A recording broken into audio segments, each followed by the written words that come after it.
There are people who will tell you, crazy people like authors who tend to be prone to hyperbole, that algorithms are taking over the world. But perhaps we should take this thought and examine it for just a few minutes here. We already know, of course, that algorithms have taken over Wall Street. They make 70% of the trades that control your IRAs, your 401ks, your pensions. They control your money, all of it. Our stock markets have become one layer upon layer upon layer of algorithms to the point where discerning order from the chaos for a human is next to impossible. Sometimes that's impossible for the machines as well.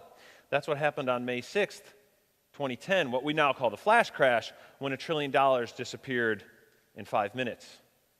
Or on August 1st this year, when Knight Capital lost $440 million in 45 minutes when one of its algorithms went berserk.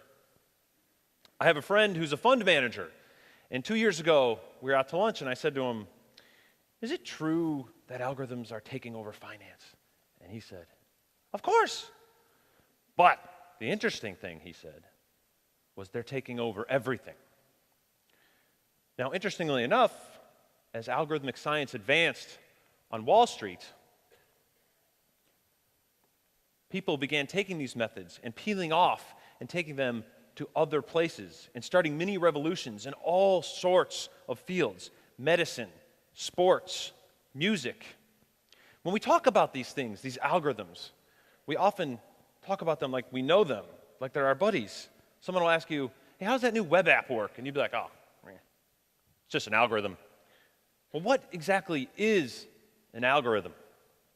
An algorithm, quite simply, is a set of instructions written in computer language that informs a machine of what to do with a piece of information. Algorithms take input and they produce output. Often, freshman and sophomore engineering students in their first computer science courses have to write an algorithm to play tic-tac-toe. That algorithm's input are the moves of the human. The output are the moves of the computer. But algorithms have gone far past this now.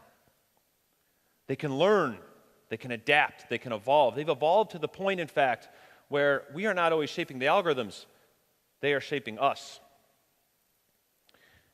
They shape our culture, they shape what we see, they shape what we hear, they shape how we live. I think we all imagine there's some line where algorithms can't get past. They can't do those most human of tasks, right? But actually, these places are now, too, the province of the bots. What do I mean by the most human of tasks? I mean things like grading students' written essays, creating original art, making crucial national security decisions, writing legal documents. The music industry already employs algorithms to find new artists. They're very good at finding pop songs because they know the math behind the best pop hooks. They're already deciding more and more of what plays on our radios. But we have to ask ourselves, would the algorithms find Nirvana? Would they find the Beatles? Your doctor will someday be an algorithm. We already have a fully robotic pharmacy running on algorithms at the University of California, San Francisco. It's doled out 2 million prescriptions without making a single mistake. Average human pharmacists would have made 20,000 mistakes in filling out the same prescriptions. You will meet an algorithm in the emergency room someday. The question, of course, is this bad? That answer has yet to be determined. The story of the next 20 years is the story of big data and algorithms. We are at a giant fork in the arc of humanity. Just how much will we allow algorithms to take over? But the better question for today, the better question for right now, is how much have they already taken over? One of my favorite examples of how far algorithms can go and how far they've already gone is about algorithms that perform accurate psychological evaluations on people. This is something we normally reserve for humans who have been in medical school for 10 years. How can a bot that doesn't know of itself know us? This story starts 50 years ago in the late 1960s when NASA made the decision to begin sending scientists into outer space. Up until this point, astronauts had been plucked from the Air Force. They were test pilots. These are the men who flew the planes that broke the speed of sound, that rode next to the stratosphere, that spied on the Soviet Union. These men were unflappable, which is why they made such good astronauts. NASA knew they would not crack under pressure. But there's no test pilot program for scientists. How would NASA know which scientists would stand up to the pressure and which scientists would fold? How would it know which personalities would clash after being locked in a space capsule for 72 hours? The Russians, NASA knew, had more than one mission compromised because of crew conflict. So NASA set out to create a system of personality classification, a predictive system that would foresee conflicts between people and know who would perform well and who would crumble in outer space. During the next 20 years, NASA created this system of the most advanced psychoanalytic methods in the world. They knew what you were thinking, what your personality was, and what your capacity for stress was after a 10-minute conversation. It can take humans years to master these methods. But the important thing about these methods, the reason we're talking about them today, is they're quantifiable. So how do they work? It works off the words that we speak, the way in which we structure sentences, the way in which we use pronouns and verbs. All these little things offer clues to our inner personality and how we work with other people. And words, of course, just like the momentum behind our stock market or the math behind our music, words are data. Data that can be organized, stored, parsed. So it figures that somebody would come along and take NASA's incredible science and marry it with the new algorithmic technologies that could employ it everywhere. So where do we run into these bots? We run into them nearly every day. And how do they know what we're thinking? Well, when the bots know your personality, they know the meaning behind your words. For instance, my personality is something called thoughts-based. When a thoughts-based person is when somebody's explaining something to a thoughts-based person, they might sometimes say, "That's interesting. That's really interesting." What I really mean when I say that, unfortunately, is that's not that interesting. I don't know what I think about this. I need more information. Now, the bots know that's exactly what a thoughts-based person means when he says, "That's interesting."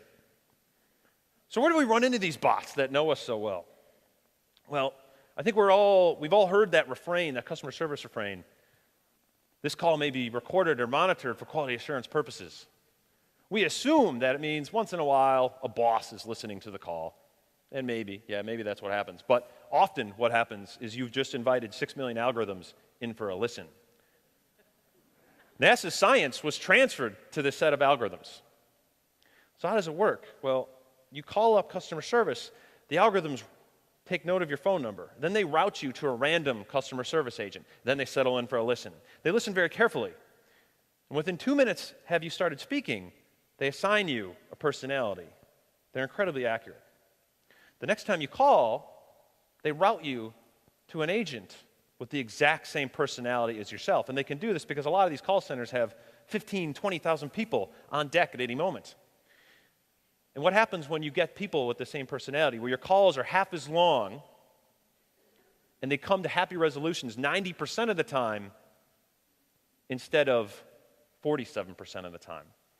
The company behind all of this has listened to 1 billion conversations. It has spent $60 million over 10 years to create this library of 6 million algorithms, to categorize the human language, to build this mind-reading bot. There is a warehouse in Minnesota the size of a football field where all of these conversations, all of these data is stored, waiting to be recalled, that one file that matches perfectly your brain and how you talk.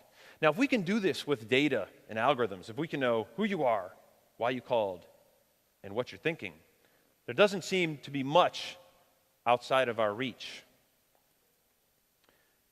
The question isn't whether we will sort people this way. The question is where and how often. Will we sort job applicants with these methods?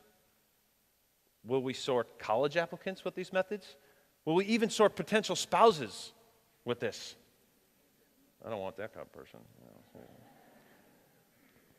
Will we sort children? Just as with any tool, there's limits to the utility in all of this. We've seen the end of utility of automation on Wall Street. It's become a place where humans have little insight as to what's going on and little control. The people in charge of Wall Street have had a difficult time drawing a line between utility and menace. As we go forward, data scientists, programmers, and quants in all sorts of fields will face the same dilemma: where to draw the line between utility and menace. The story of the next 20 years is the story of big data and algorithms.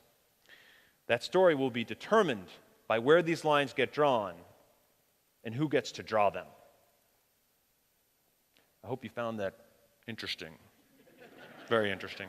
Thank you.